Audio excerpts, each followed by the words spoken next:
Any other geeky things you've been up to this week? I know I'm going to ask you the same fucking question in the Ramblecast. in about an hour, but yeah. Well, this week I've actually been out of town. So not a lot of geeky stuff. However, I did finish Divinity Original Sin. Fantastic game. Flaws and all. There are a few nagging issues that I had, but not enough to change my opinion. It is still an awesome, amazing game. I'll probably play it again one day. In the near future. I'll probably play it again then, after that. Yeah. There are a lot of options for replayability. I'm just looking forward to Divinity Original Sin 2. Yes. Which will give 4-player. That is going to be something completely unique.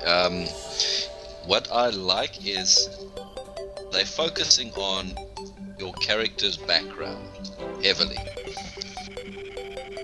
So whatever background you choose influences a lot of your gameplay, chat options, ability options, all of these things, right? So from what I would imagine, the example they used in the game is there's a war with elves and dwarves in the one scenario they were showing there. Yeah. And the town they were going into was pro-elf. So the dwarf party member was automatically told, you're not allowed in town. Just like end of story, you are not allowed in town. Then the one human there was said, oh, okay, we know you because you are actually from this town, so you're allowed in, you know? Yeah. And the elf obviously was allowed in as well. So it allows for a lot of interesting gameplay. Also, there's 2 modes of play that you can switch back and forth between. The one is cooperative play, and the other is competitive play. So, for example, let's say you have your character, and you want to be a dick.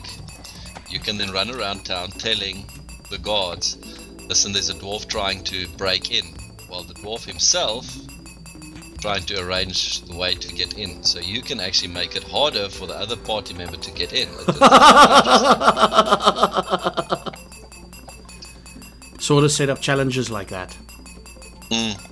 And they didn't explain it too much of it, but from the look of it, it seems very interesting, the layout and the setup. Definitely some interesting role-playing options, you know, especially between 4 players, because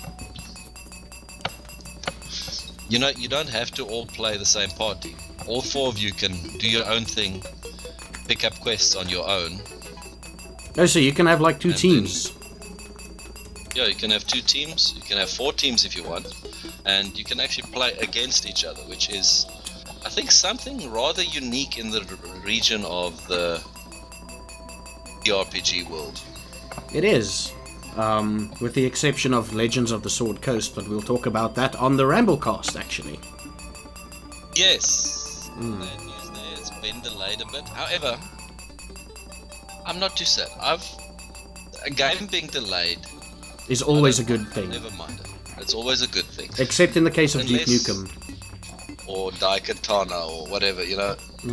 Infinite delays don't ever actually work. But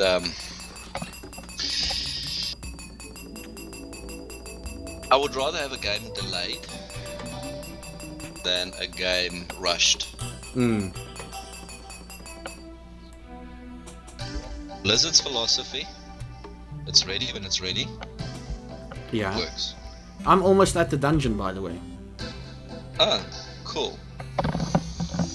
If I can find another 1 million fucking lead, then I can actually start building it downwards towards the dungeon. I'm on a very high level according to this according to the map. Yeah, sorry guys, I switch around between topics a lot because I have to make sure that we're keeping time. And Skyping with my parents soon. And after that will be the Ramblecast. Yes. Yeah. But I would love to see Divinity Original Sin and how it pans out. Definitely, there is so much potential there. Larian, Yeah. they like not as well known as some just- of the others. Just do yourself a favor. Yeah. Pronounce that game studio's name as if you were an Afrikaans South African. Larian. Okay, that's Scottish South African, you fucker. Larian. Oh fuck, that's Boer South African. Oh fuck, okay.